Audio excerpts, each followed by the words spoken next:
नमस्कार बंधुरा बेंगुली हेसेले स्वागत जानिए शुरू करছি আজকের রেসিপি। আজকে আমি বানিয়ে দেখাবো চিলি পনিরের রেসিপি। চিলি পনির খেতে কিন্তু খুবই সুস্বাদু হয়।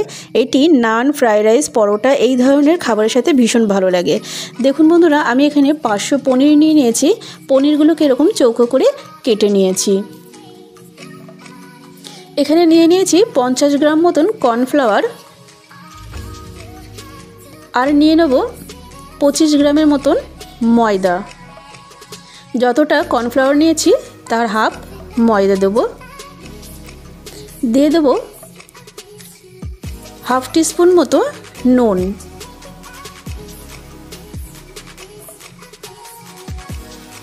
দিয়ে দিচ্ছি হাফ টিস্পুন গোলমরিচের গুঁড়ো।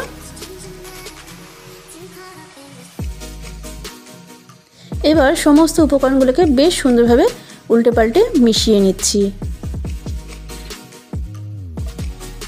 এবার অল্প অল্প করে জল দিয়ে এটাকে আমি একটু সুন্দরভাবে গুলিয়ে নেব। তবে জলটা খুব সাবধানে দিতে হবে যাতে একদম পাতলা না হয়ে যায়। দেখুন আমি ঘনত্বটা দেখিয়ে দিচ্ছি। ঠিক এই রকম ঘনত্বে এটাকে গুলিয়ে নিতে হবে যাতে খুব একেবারে পাতলা না হয়, আবার একেবারে বেশ ঘন না হয়। তো দেখুন বন্ধুরা, এখানে নিয়ে নিয়েছি শুকনো কর্নফ্লাওয়ার। এবার এক একটা করে পনির নেব, আর এই শুকনো কর্নফ্লাওয়ারের মধ্যে উল্টে পাল্টে একটা কোট তৈরি করে নেব। এক্সট্রা যে কর্নফ্লাওয়ারটা এর মধ্যে লেগে রয়েছে সেটাকে ঝেড়ে ফেলে দিলাম। এবার আমি এই যে গোলাটা তৈরি করে রেখেছিলাম আগে থেকে, তার মধ্যে এই পনিরগুলোকে দিয়ে দেবো। এইভাবে সমস্ত পনিরগুলোকে আমি কোট করে এর মধ্যে দেখুন দিয়ে দিয়েছি। এবার আমি এখানে দিয়ে দেবো 1 টিস্পুন আদা এবং রসুনের পেস্ট। বন্ধুরা, এবার এই সমস্ত উপকরণগুলোকে ভালোভাবে মিশিয়ে নিতে হবে। এই সময় হাত দিয়ে এই কাজটা করলে ভীষণ ভালো হয়, কারণ পনির যেহেতু ভীষণ নরম ধরনের হয়, তো এখানে চামচ দিয়ে করতে গেলে কিন্তু পনিরগুলো কেটে যেতে পারে। তাই হাত দিয়ে খুব আলতোভাবে এই সমস্ত উপকরণগুলোকে পনিরের সাথে সুন্দরভাবে মাখিয়ে নিতে হবে। তো দেখুন সমস্ত উপকরণগুলো মাখানো হয়ে গেছে। আমি এটা 15 মিনিটের জন্য ঢেকে রেখে দেবো। তো 15 মিনিট পরে গ্যাসে আমি তেল বসিয়ে দিয়েছি। তেলটাকে খুব বেশি গরম করবেন না, হালকা গরম করে নিতে হবে। এই অবস্থায় একটা একটা করে পনির এখানে ছড়িয়ে দিতে হবে যাতে একটার সাথে একটা গায়ে লেগে না যায়, সেইভাবে দিতে হবে। দেখুন এইভাবে ফাঁকা ফাঁকা করে করে পনিরগুলোকে দিয়ে দিয়েছি। এগুলো কিন্তু খুব কড়া করে ভাজা যাবে না, হালকা গোল্ডেন কালার মতন হলেই এগুলোকে নামিয়ে নিতে হবে। তো দেখুন এক পিঠ ভাজা হয়ে গেছে, আমি উল্টে দিচ্ছি।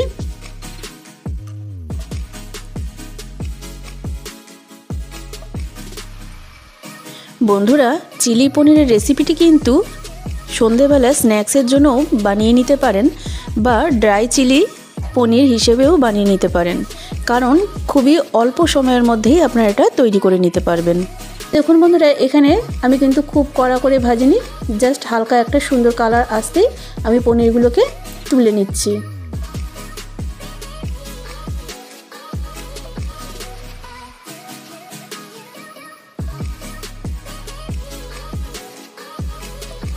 এগুলো এইভাবে সুন্দরভাবে ভেজে নিলে কিন্তু এটা খেতে বেশ ভালো লাগবে।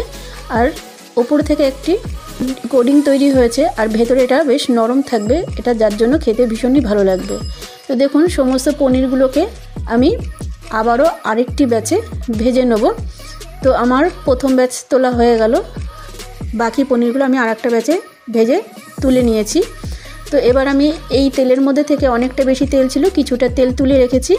তুলে রেখে আমি এর মধ্যে দিয়ে দিলাম গোটা গরম মশলা ফোড়নের জন্য, আর এখানে কিছু সস আমি মিশিয়ে নেব। তো এখানে প্রথমেই নিয়ে নিয়েছি টমেটো সস। আমি এখানে 3 টেবিল স্পুন মতন টমেটো সস নিয়েছি, আর 2 টেবিল স্পুন মতন দিয়ে দিলাম সোয়া সস, আর দিয়ে দেবো চিলি সস। চিলি সসটাও আমি 3 টেবিল স্পুন মতন দিয়ে দিলাম। তো দেখুন বন্ধুরা, এই সমস্ত সসগুলোকে এবার একসঙ্গে মিক্সড করে রেখে দেবো। এদিকে ফোড়নটা আমার রেডি হয়ে গেছে। এবার আমি এর মধ্যে দিয়ে দিচ্ছি রসুন এবং আদা কুচি।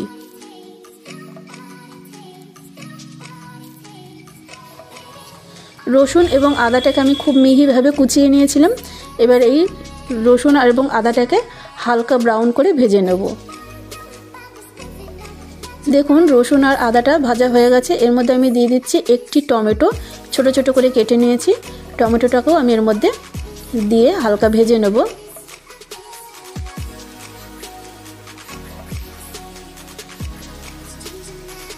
বেশ কিছুক্ষণ টমেটোটাকে ভেজে নেওয়ার পরে দেখুন টমেটোটা বেশ কিছুক্ষণ ভেজে নিয়েছি। ভেজে নেওয়ার পরে আমি এখানে দিয়ে দিচ্ছি পেঁয়াজ এবং ক্যাপসিকাম। আমি এখানে 3টি পেঁয়াজ এইভাবে দেখতেই পাচ্ছেন আমি চৌকো চৌকো করে কেটে পাপড়িগুলোকে ছাড়িয়ে নিয়েছি। আর একটি বড় সাইজের ক্যাপসিকাম এইভাবে চৌকো করে কেটে দিয়েছি। আমি এখানে কিন্তু পেঁয়াজ এবং ক্যাপসিকামটাকে খুব বেশি ভাজবো না, জাস্ট হালকা কালারটা চেঞ্জ হবে, তারপরেই আমি এর মধ্যে অন্য উপকরণ মেশাবো। ততক্ষণে আমি এখানে কর্নফ্লাওয়ার গুলে নেব। আমি একটু গ্রেভিটা বেশি করব, যেহেতু আমি এটা ফ্রাইড রাইসের সাথে সার্ভ করব, তাই গ্রেভিটা বেশি করব বলে কর্নফ্লাওয়ারের পরিমাণটাও কিন্তু আমি একটু বেশি করে দিয়েছি। আপনারা যদি গ্রেভি কম করতে চান সেই সময় কিন্তু কর্নফ্লাওয়ারের পরিমাণটাও কম করে দিতে হবে। তো দেখুন বন্ধুরা, এখানে কিন্তু আমার পেঁয়াজের কালারটা চেঞ্জ হয়ে গেছে, দেখেই বুঝতে পাচ্ছেন একটু সাদাটে সাদাটে হয়ে গেছে। এবার আমি এখানে দিয়ে দিচ্ছি যে সসটা আমি রেডি করে রেখেছিলাম, সসটা আমি এখানে দিয়ে দিলাম।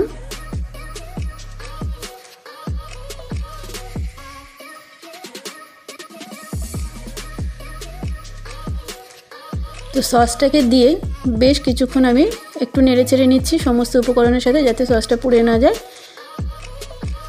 একটু নেড়ে নিলাম। এবার আমি এখানে দিয়ে দিচ্ছি সামান্য একটু জিরের গুঁড়ো, দিয়ে দিচ্ছি ঝাল লঙ্কার গুঁড়ো, দিয়ে দিচ্ছি গোলমরিচের গুঁড়ো, দিয়ে দিলাম কাশ্মীরি লঙ্কার গুঁড়ো একটু সুন্দর কালার হওয়ার জন্য, দিয়ে দিলাম অল্প একটু ধনের গুঁড়ো, দিয়ে দিচ্ছি নুন। বন্ধুরা এখানে নুনটা কিন্তু খুব সাবধানে দিতে হবে, যেহেতু 3টি সস দিয়েছি আমি এখানে, 3 রকম সসের মধ্যেই কিন্তু নুন দেওয়া রয়েছে, তাই নুনের পরিমাণটা কিন্তু খুবই বুঝে শুনে দিতে হবে, অল্প করেই দেবেন, পরে নয় আবার চেখে দেখে নেবেন যদি প্রয়োজন হয়।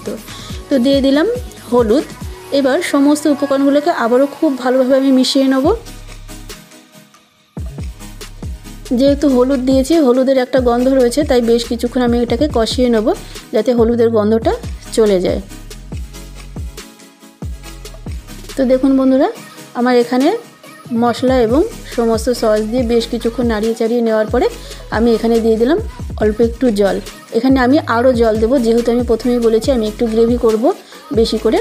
তো এবার আমি এখানে কর্নফ্লাওয়ারটা গুলে দিয়ে দিচ্ছি। তো দেখুন কর্নফ্লাওয়ারটা দেওয়ার সঙ্গে সঙ্গে কিন্তু ভালোভাবে মিশিয়ে নিচ্ছি। এটা মেশাতে মেশাতেই দেখুন ঘন হয়ে যাচ্ছে। আমি এবার আবারও এখানে আরও কিছুটা জল দিয়ে দেবো।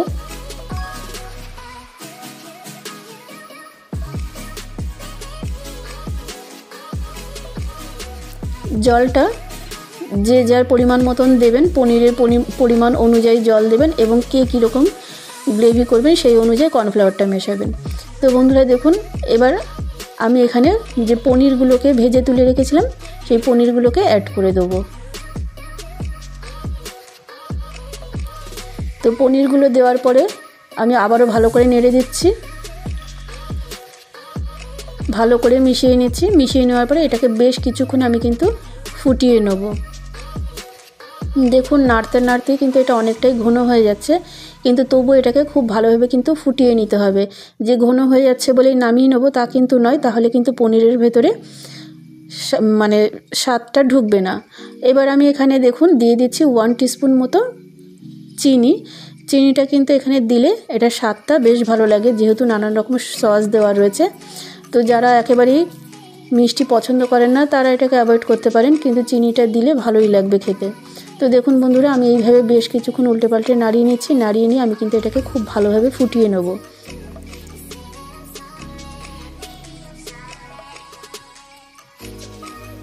দেখেই বুঝতে পারছেন এটা অনেকটাই কিন্তু ঘন হয়ে আসছে, তবু এটাকে খুব ভালোভাবে কিন্তু ফুটিয়ে নিতে হবে। তো দেখুন কত সুন্দরভাবে ফুটে উঠেছে, আর এটার কালারটাও কত সুন্দর হয়েছে।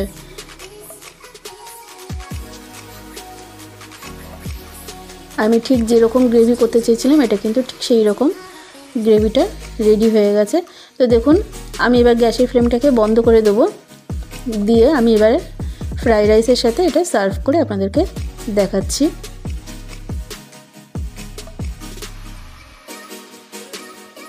তো আমি গ্যাসের ফ্লেমটাকে বন্ধ করে দিয়ে দেখুন বন্ধুরা আমি এখানে আপনাদেরকে সার্ভ করে দেখালাম। যদি আপনাদের ভালো লেগে থাকে অবশ্যই লাইক, শেয়ার এবং কমেন্টের মাধ্যমে আমাকে জানাবেন আপনাদের কেমন লাগলো। আর এরকম ধরনের নিত্য নতুন ভিডিও পেতে নতুন নতুন বন্ধুদেরকে বলবো অবশ্যই চ্যানেলটিকে সাবস্ক্রাইব করে রাখবেন।